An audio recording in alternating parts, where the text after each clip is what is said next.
A message is sent. No reply comes. An hour passes, ordinary and unremarkable to almost anyone else, but for a specific kind of person, that hour does not feel ordinary at all. It feels like something is wrong. Not might be wrong, is wrong. The silence itself becomes evidence, even though nothing has actually happened yet.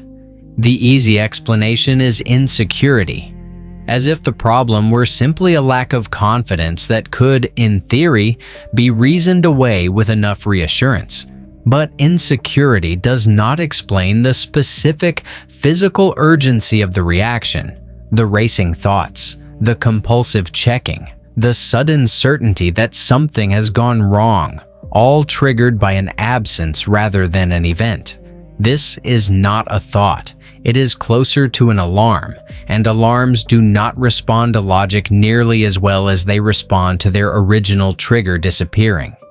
Consider how specific this reaction actually is.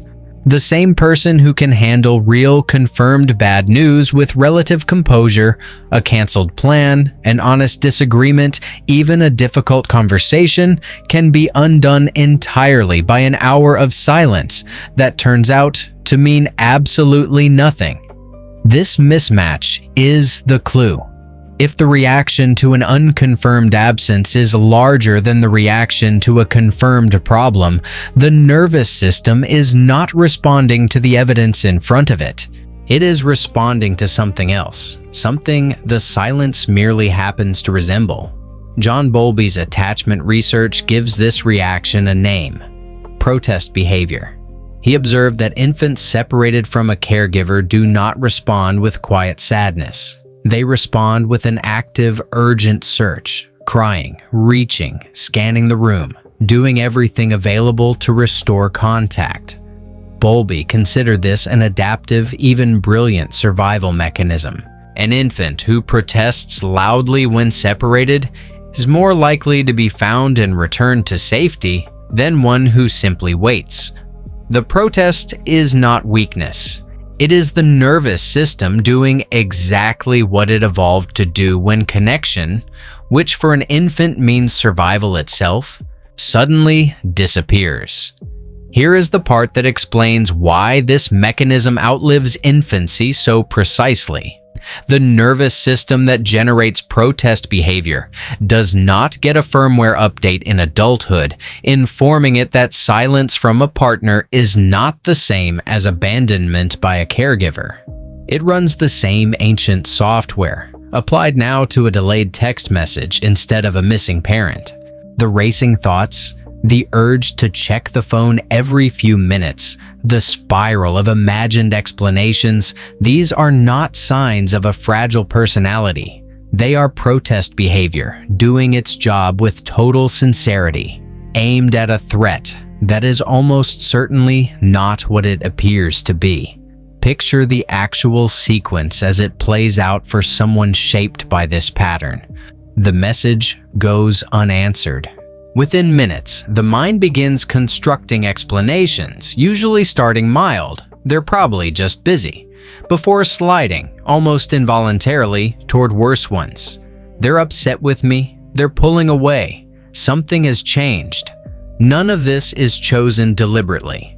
It is the ancient search mechanism Bowlby described, no longer able to physically search a room, instead searching through possible explanations with the same urgency an infant once searched a doorway.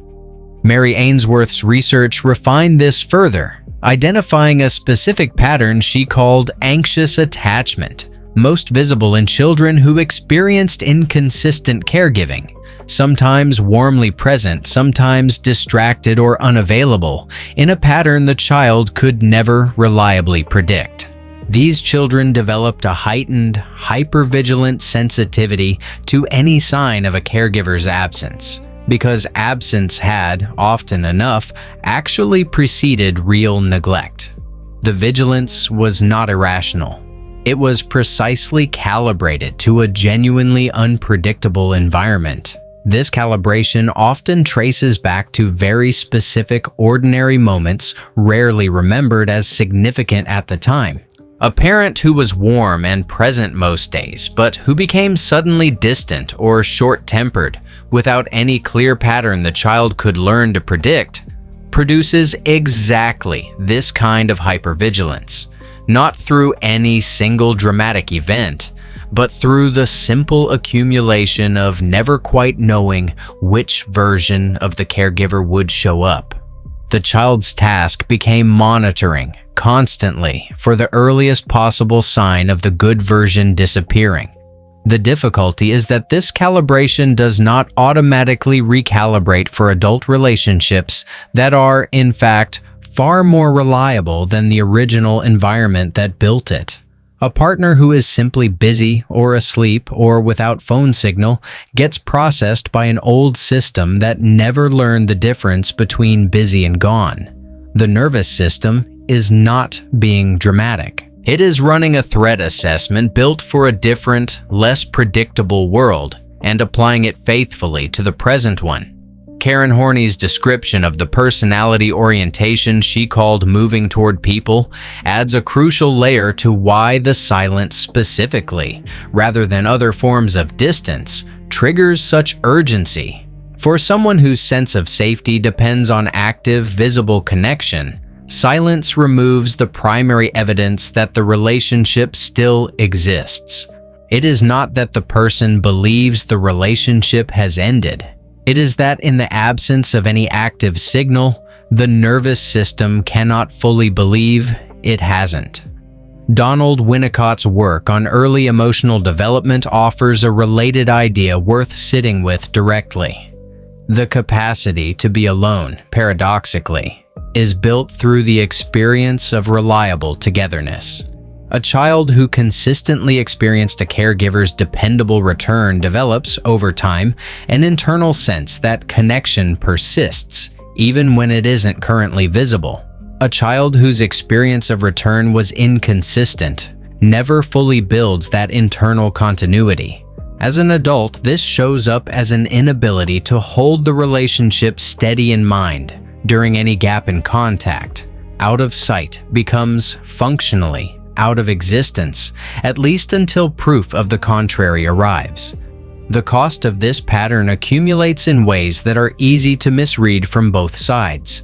The person experiencing the panic often describes it as caring more than their partner does, when in fact, it usually reflects a nervous system with a much lower tolerance for ambiguity, not a deeper level of love. Meanwhile, partners on the receiving end of repeated messages during ordinary silence often begin, understandably but painfully, to experience the anxious partner's care as pressure rather than affection, creating exactly the kind of strain that the anxious system was, ironically, trying so hard to prevent.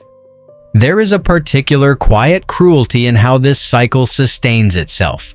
The more the silence unsettles the anxious partner, the more contact they tend to seek, and the more contact they seek during ordinary silence, the more likely a partner is to eventually need real space that then gets processed by the same old alarm as further evidence of exactly what it feared all along. The system that exists to prevent abandonment can, without anyone intending it, contribute to the very outcome it was built to avoid. There is often a specific clarifying moment when this becomes visible as a pattern rather than a reasonable response to circumstance, frequently after noticing that the panic arrives at a strikingly consistent interval, regardless of how trustworthy the particular partner actually is.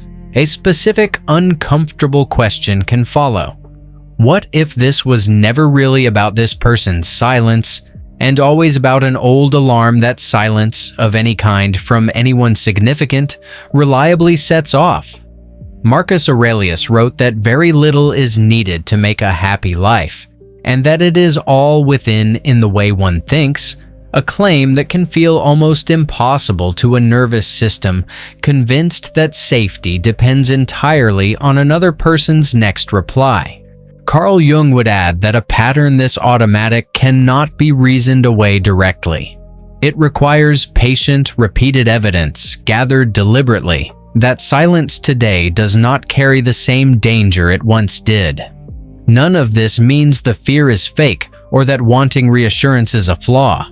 It means a very old alarm system, built for a genuinely unpredictable environment, is still running its original program in a life that, for many people, no longer requires it. This channel exists to sit with exactly these kinds of quiet, unspoken psychological patterns, the ones that shape a life from underneath, without ever announcing themselves by name. If that is the kind of exploration you are drawn to, consider staying. There is no simple fix offered here, no technique that quiets an old alarm by tomorrow. But there is a small, practical distinction worth carrying into the next unanswered message. The difference between someone who has gone quiet and someone who has gone away is not something silence can actually tell you. And the alarm, insisting otherwise, is not new information. It is an old voice, mistaking the present for the past. If this reached something in you, say so in the comments, specifically if you're willing, how long it usually takes before the panic sets in for you. And if you know someone who has spent years calling this insecurity, this might be the first time anyone has offered them a truer name for it.